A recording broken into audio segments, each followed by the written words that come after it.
For Comedy Hype News, I'm Tatiana LaJoy.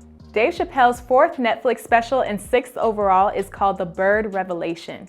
The special was actually a surprise addition as Chappelle was only under contract to produce one more special for the streaming service.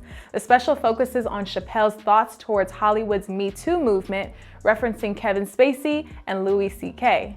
The special ends with Chappelle telling his audience why he left Comedy Central. Okay, he doesn't really tell us, but he tells us as much as he wants us to know. The story becomes fascinating because one must realize that Dave has never really gone into specifics about why he left Comedy Central in the first place. There were interviews on Inside the Actors Studio and Oprah, which gave audiences some answers, but a large part of the story remains undiscussed. Everyone asked me, why did you walk away from that show? Even Oprah couldn't get an answer out of me. I was dodging your questions like a Nathan. Sorry, Oprah. I can't answer that shit. I'm sorry, Oprah. I'm not gonna... When Chappelle appeared on My Next Guest with David Letterman, the host attempted to probe Dave on why he quit his show. During this portion, Dave's uneasiness was clear. Here, in The Bird Revelation, we get a little more insight, although he does begin the story by stating, I'll tell you what happened, but I can't say it directly. You want to know why I went to Africa? yes! All right, the funny thing is, I'm sorry, I can't tell you. But I can give you a hint. Once again showing that he's willing to tell the story. Maybe not all of the story, but it's only going to be on his terms. The one thing he did tell the audience is that the next story he's going to tell is how he figured out the game. Here's why Dave Chappelle's Pimp story is genius. Dave Chappelle tells the audience of a book that sums up his entire experience with Comedy Central. The book is called Pimp by Iceberg Slim. Iceberg Slim was a pimp in the 1940s whose real name was Robert Beck. The name Iceberg comes from his tendency to remain calm in emergency situations, that along with his slender build. The back of Pimp features a glossary of terms normally unfamiliar to the common ear. He starts off by defining mileage on a hoe. Mileage on a hoe refers to the number of times a prostitute has had sex over her career. A good pimp can look at a woman he's never seen before and call her mileage number. Anything over that, she's going to spill. Pimps understand that there's a finite amount of bad things a person can do before they lose their mind. Of course, the ideologies of the pimp world remain unfamiliar to most. Chappelle tells the audience that society does the same thing to us and uses an example we can all relate to. Why the fuck you think most of us work from 9 to 5? 9 to 6 might kill a bitch. I'm sorry, I can't do this anymore. What? Why not? I'm burnt out, Lou. I got a family, man. I'm working 20-hour days every day. I ain't making no money.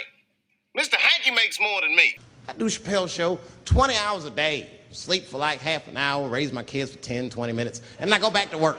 Capitalism can show itself as the 2017 coined phrase as vacation guilt.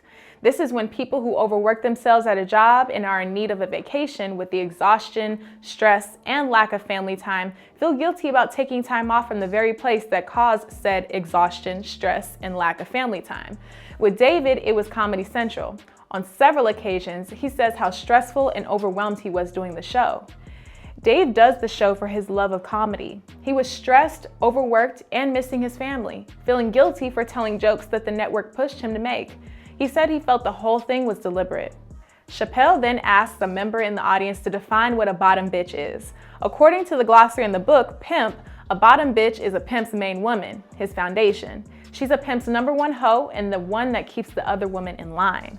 Iceberg Slim describes how men break women down and build them back up so that they will give them the money they make with their own bodies. He tells the story of when an older pimp has an unruly prostitute. He goes to an older pimp for advice, then says beat the prostitute with a hanger, then run her a bath, give her some pills, and she'll be so grateful that you fixed her up that she'll forget you're the one that broke her in the first place. This one bit of story has so much crammed in it that sets the scene for not only the joke, but the other two ideas that Dave is trying to get across. Capitalism and his departure from his show, and the glue that ties them together is Stockholm Syndrome. Stockholm Syndrome is defined by Webster as the psychological tendency of a hostage to bond with, identify with, or sympathize with his or her captor, meaning the desire for the victim to become close with, share concern for, or convince captor is doing not only what's best for themselves, but the victim as well. Dave continues to tell this story of Iceberg Slim's bottom bitch that is running high on her mileage. Dave sprinkles in jokes to get the medicine of this story to go down, claiming the prostitute wants to stop selling her body and pursue a career in the circus. When an artist or entertainer has reached a certain level of success in their field, oftentimes they let it be known that they'd like to move on to other opportunities. However, it's the artist Pimp who coerces them to performing one last trick for them. This allows the cycle to repeat itself, making the artist forget that they wanted to leave in the first place.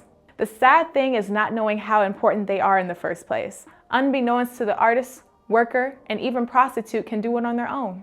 Iceberg says that he has one final job left for her. He then gives her some pills to give to the client in a hotel room after she sleeps with him. She does as he says, then proceeds to call Iceberg because something's gone wrong. The man doesn't look too good. Iceberg proceeds to go to the room, calls a doctor, then comes to the conclusion that the client is dead.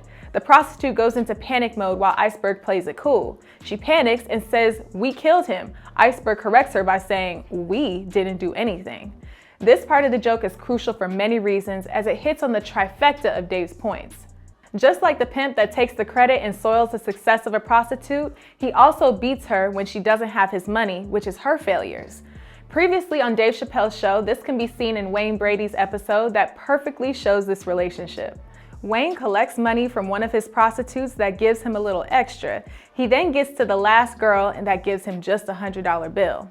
He gets angry and delivers the famous line, "Is Wayne Brady gonna have to choke a bitch?"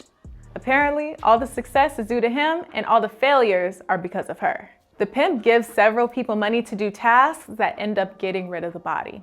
He then tells her that they need to leave separately. They reconvene in the car and she tells him that she's grateful. And he tells her that he's going to need her to stick around till the heat dies down. She's thankful and agrees. He tells her, "I'm not going to tell anybody, are you?" She violently shakes her head no, and he tells her, "Now we got ourselves a little secret." Then Chappelle pauses to see if the crowd has caught on yet. That's the trick. That's the whole game. The guy wasn't dead, the doctor was just a guy Iceberg knew, and the mover people were just his mover people, and the money was Iceberg's all along from the prostitutes and all those tricks. He created a situation in which he could create an emotion of guilt to keep her indebted to him for longer than her mental patience would allow, using emotional manipulation to overhaul the physical and mental strain and abuse. He was the one that pushed her to the brink of quitting, yet made her feel terrible and indebted to him. Dave went through something similar. At Comedy Central, he was overworked, stressed about his reputation, and lacking time with his family. He was made to feel like he needed Comedy Central, and they were pushing him to make content he wasn't comfortable making, adding to the mental stress pressure. Dave even tells a story of the dress and how he felt constant pressure to do things Hollywood wants him to do instead of playing to his strengths and just letting him be funny. Just like in capitalist white-collar America, a job can be demanding a salary position, which means you work until they say stop. They give incentives like unlimited sick days, a bring your kid to work day, and work from home. However, the work still must be done, and they will work you to the brink of mental and physical exhaustion. All this time, you're missing time from your family, your health is declining, and your mental health is taking a firm back seat. All of this to take 2 weeks that you're then grateful to the company for awarding you such a benevolent gift to take time to get your health right, spend time with your family, and get your mental health back on track when they're the ones that put you in that position to need the vacation in the first place, starting the cycle all over again.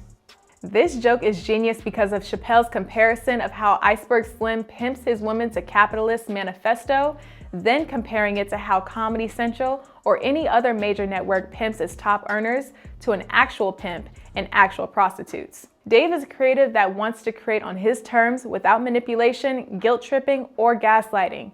He has showed us on many occasions that he's willing to stand up for what he believes. Dave's story shows us that capitalists, prostitution, and Comedy Central aren't that different.